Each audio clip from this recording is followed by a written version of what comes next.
Hello and welcome to the latest edition of the AIIM Growth Partners Podcast. Today, I'm thrilled to be joined by Luke Collinson, the founder of Cybersecurity Stack. Luke, welcome to the show. Thank you so much for having me, David.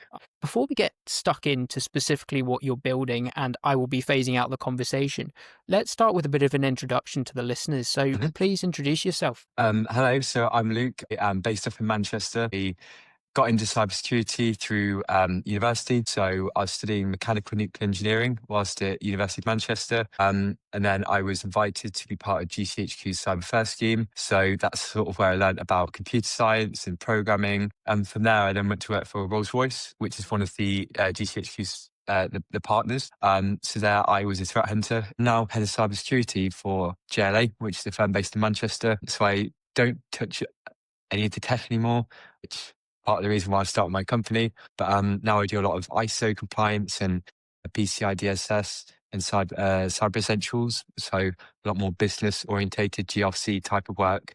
Before we can get stuck into Cybersecurity Stack, was being an entrepreneur and was being a business owner always your calling? I'm not sure really. I've always been quite independent. For myself, I grew up in foster care, so I bounced around quite a lot of care homes whilst growing up. So I've always had to sort of fend for myself and think outside the box, and things like applying for university or going to schools, having to push myself, no one's done it for me. So I think that intrinsic, ability to get up and that grit and determination, I think it's been sort of embedded from quite an early age. And I think those are essential skills needed. People aren't going to help you. You have to help yourself sort of mentality. So I think that's really been ingrained. And I think, I want nice things in life. I've worked hard. I want to do well. I've got a really good set of skills, and I'd like to think an average brain on me. So I want to apply that to help the world better, make it a better place, but also, some money, be a billionaire. Why not? Amazing. I love that. And I really appreciate you sharing that context there as well, because I think it's so easy to focus and talk about the tech, and we're obviously going to go on to that, but I think thinking about the kind of the entrepreneur and the business owner as a person themselves and understand the kind of the psychology. So let's move on then specifically and start talking kind of a bit more tech. What is it you're actually building at Cybersecurity Stack? So essentially, when I was at university to do my first degree, I did a project where it was taking blockchains and applying it into cybersecurity. So originally I created an architecture. So to get quite nerdy, it's called proof of authority, which is a type of consensus mechanism within blockchains. So specifically Ethereum 2.0, which is the new type of Ethereum, which has been forked for the last 3 years, since 2022. So what that means is it's a much more efficient and different way. Additionally, you would have obviously block miners, which would sort of sit there, like the big GPU farms, they'd sit there and mine a lot of, someone would put a block on, and then to prove that it's actually valid, they'd have to do quite a complex mathematical calculation in order to verify that that is a transaction. New, more efficient ways have come out, and I basically took that concept and applied it to cybersecurity. So in zero trust architecture, essentially there's three main sort of technologies. You've got micro parameterization, micro segmentation, and you've got transactional based transactions where you have to authorize per transaction. So what I did was use the proof of authority blockchain to essentially come up with a way to use smart contracts to say, right, if we all authorize this transaction on the node, say, for example, I work in a power plant and I want to send a document from a researcher's computer, an endpoint, all the way to marketing, a bit of research. In order to get it out of that VLAN, I have to create a request. It gets approved by people on the network.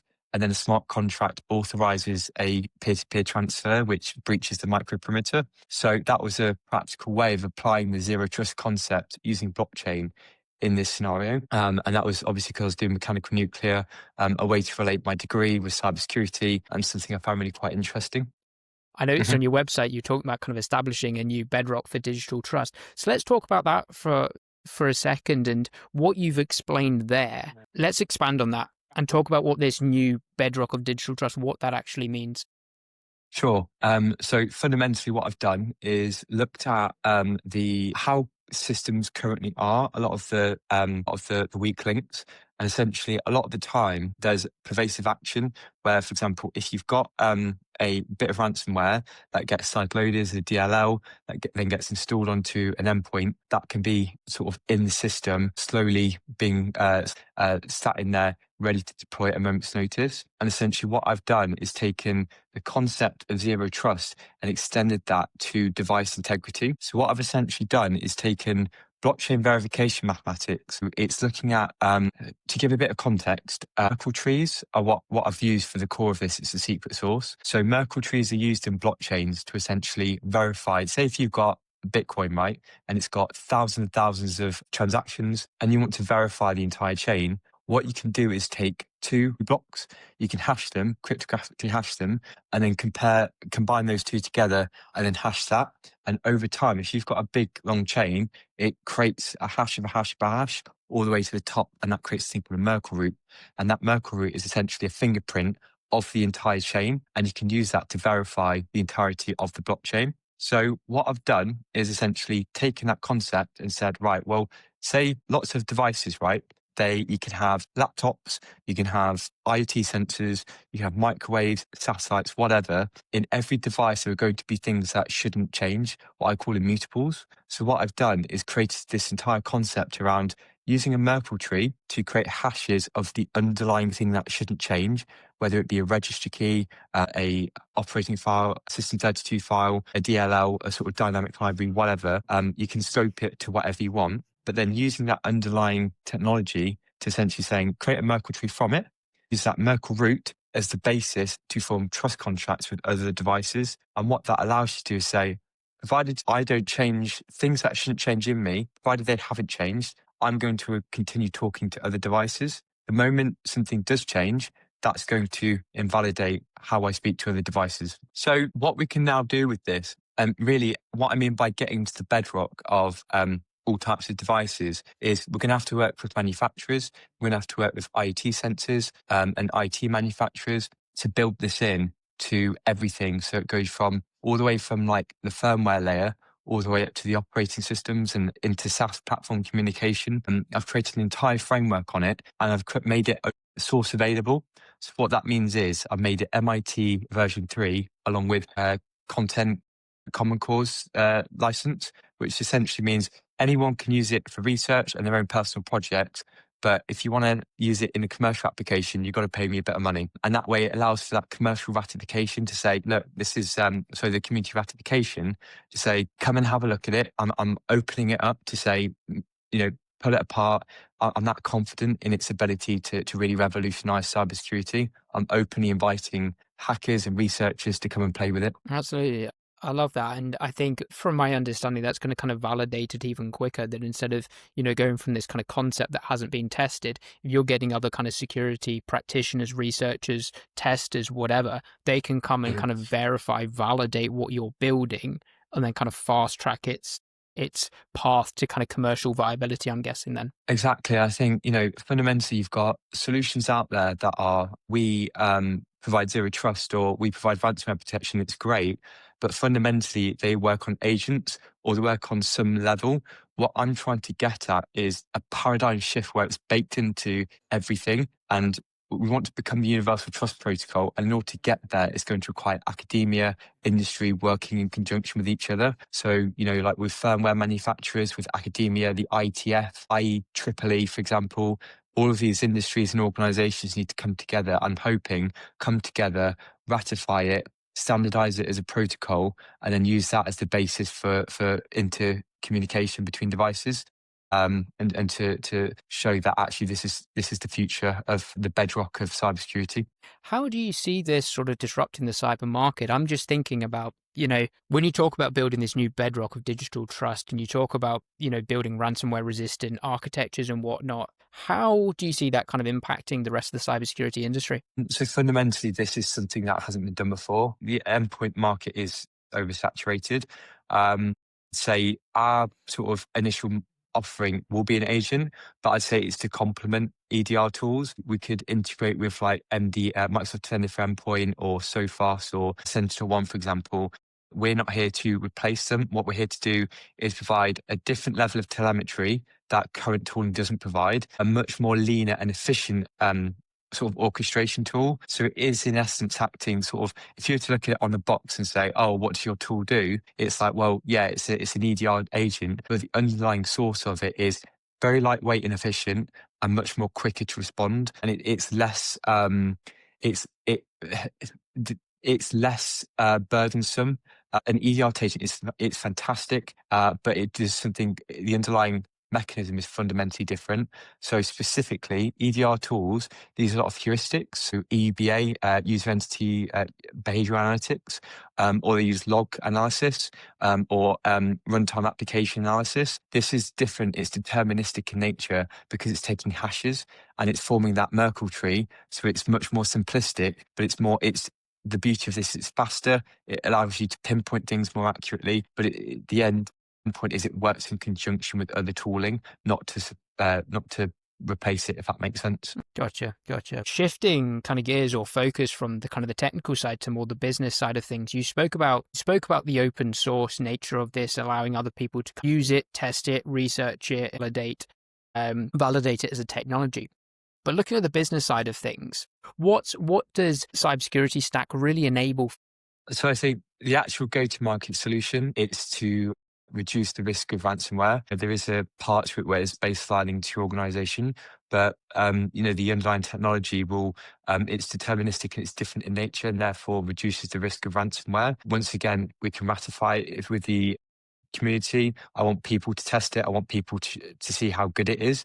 But fundamentally, when you've got, so as head of cybersecurity cap on, we get loads of tools and there's just limited budget. I think realistically, the only time we're ever going to sort of get in is one, if you've got a really proactive CISO or leadership who are looking for new inventive ways of reducing their risk of ransomware, great, get in touch. We would like to work with you. But fundamentally, like the only time people ever increase their budgets for cybersecurity is immediately after a cyber attack, where the CFO's like got their wallets open and they're saying, let's go. And really what we're trying to do is build the credibility in the academia and the open source community, have a product already established. We're working already with we've got big retailers already lined up and big people. Essentially, once we've shown that this product works, and we've got this testimonials from these big players, that's where we then go in to work with sort of MSSP instant responders and say, for example, it's common in the industry, if you've had an instant attack, they'll say, okay, we've got Sophos One, so we've got Sophos or Sentinel-1 ready to deploy as part of your instant response package. Companies tend to agree with the instant responders and say, yeah, roll this out. That's one potential way. The other way is obviously building credibility in the community. We've just been nominated as one of the cyber inventions in the UK by Tech UK, open sourcing it, working with big companies, making sure it's done right and responsibly, but just building that credibility by working with, open sourcing it and saying, this is what we're about. Just having that credibility to show that we are effective against ransomware propagation. So it sounds like that credibility and that trust building thing is really the kind of the essence and the most important thing for you then. Absolutely. I mean, yeah, I think you have a lot of products on there that, I'm sure people in the community will know, where they say, oh, my product will help with this. And it's like, well, does it actually? It's sort of ambulance chases in the community where it's like, oh, my product that does OSINT is going to help you with ransomware protection. It's like, well, realistically, it's not. I think this is why I'm open booking it to say, come have a look, come test it, come play with it, because credibility in the cybersecurity community is really important. And especially something that essentially based on research. I need people to come and test it. I need people to come and, build on the hype. I think what I want people to understand about this is it's not just a single product. It's not just a single solution. It's going to be a sort of a journey, and a long-term mission to bake it in from software, hardware, firmware, all the way up to SaaS-based products. It really is a multiversal sort of solution that fits into everything. Yeah, I love it. So it really sounds like, because that credibility and that trust building thing is much of a longer term play, but it sounds like it's the best way of validating the kind of the need, but also gaining that real kind of strong credibility that can't be rushed. You see a lot of businesses, and to your point, trust is such an important thing in all sales, but particularly cybersecurity. That trust needs to be there. And a lot of businesses say that they're kind of trust first, but then actually if you look at their marketing and their scaremongering tactics, it sounds like your approach is much more that kind of slower burn of we want to really seek out the industry experts that can kind of test different use cases, but also validate our product in different settings. You mentioned firmware, hardware, software, whatever, and champion your solution before you're Mhm. really kind of hitting the gas, as it were, on kind of like trying to grow and really kind of commercialize the product then. Yeah, absolutely. And I think, I was reading a book a few years ago by this really famous salesperson. I'm really bad at names and specifics, but the underlying thing was, if you want to work with someone, you have to build trust. Yeah. And in order to do that, you have to show them credibility. So, you can get cold call salespeople. That's not how, we want to do it at Cybersecurity Stack. We want to show people actually this does work, that this is something fundamentally different. It's research backed. We're now officially partnered with the University of Oxford, who has shown that this is credible. As I said, we've been shortlisted one of the innovations of the UK. It's all there on GitHub. I am inviting people to come and scrutinize it.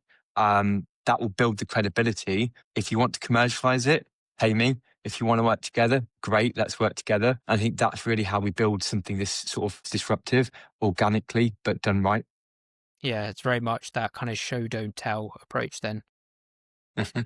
Yeah, love that. So talk to me then kind of further down the line. We spoke about kind of the overarching goals of establishing this kind of foundation, this bedrock that will revolutionize the cybersecurity space. So let's talk more on kind of the commercial side. What's the kind of the goal there? Is it to kind of grow the business, IPO, or are you looking for that exit? Have you thought about that yet? Yeah, so long term, I do want to continue this on for long term. I see this being quite ideally a big company. L- what I'm hoping for is once it starts catching on, people can see how revolutionary it is, and then start building into it. And I want to be able to work with the Panasonics and the Samsungs and the Microsofts and the Apple to really create this bed locked in.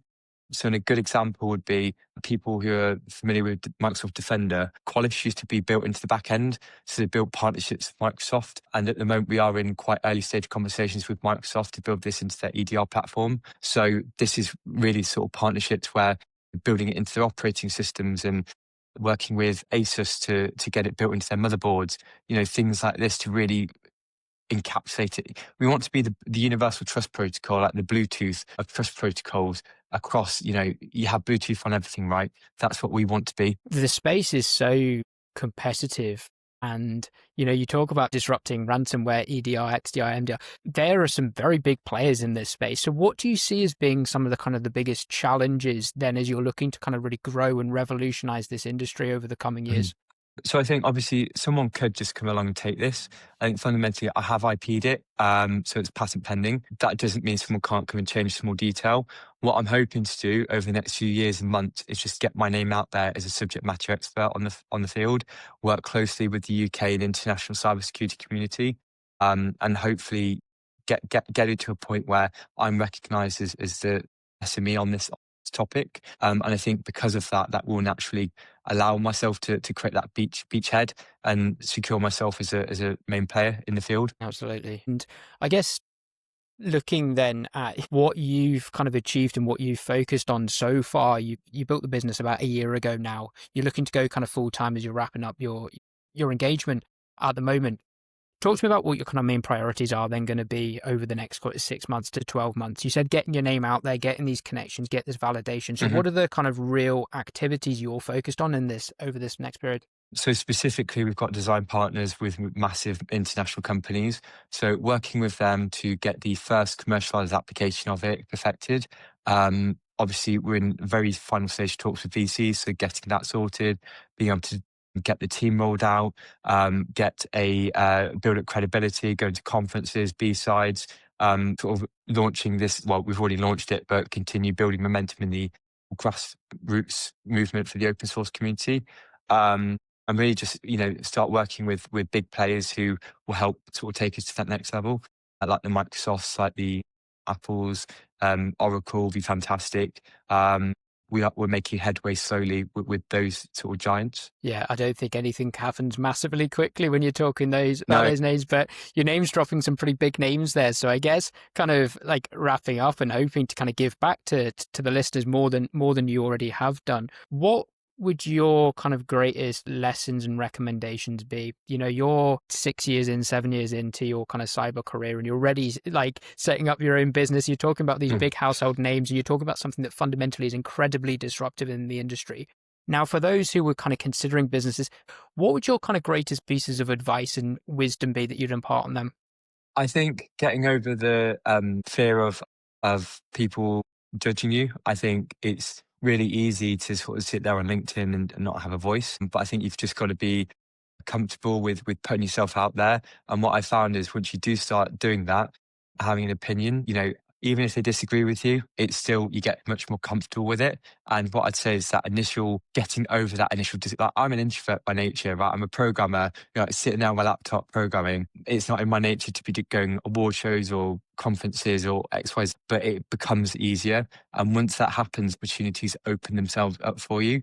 So I'd say it's a necessary evil. That evil becomes less of an evil and more of a, you just do it and it becomes normal. But I'd say just have the sort of internal push to sort of push yourself over that edge, and hopefully it'll start rolling. There are so many cliches there, which you managed to kind of dance around. And I love that when you were talking about kind of getting out your comfort zone and growth. I was thinking he's gonna walk into some trap here, but somehow you masterfully managed to kind of dance around using all the kind of cliches we hear recycled the whole time. Well, look, I love it. And I think it's such an inspiring journey you're on. You're creating something which is fundamentally very different. So kudos to you for certainly not taking the easy route. You mentioned pushing yourself out of the comfort zone, whether that's attending conferences, going to these speaking events, or even just vocalizing your opinions and thoughts on LinkedIn and channels which aren't kind of natural. So look, it's been an absolute pleasure having you on the podcast. I've learned so much. Any final thoughts from you or anything that we didn't cover that you wanted to kind of leave the listeners with? No, I just say if anyone's going to any of the conferences or want to reach out to me on LinkedIn to have a chat, whether it's about design partnerships or want help with your own projects, if you want to use it in a university dissertation, feel free. I'm happy to send across my original dissertation if you want to use it. But I want to engage with the community. And also, thank you so much for having me on.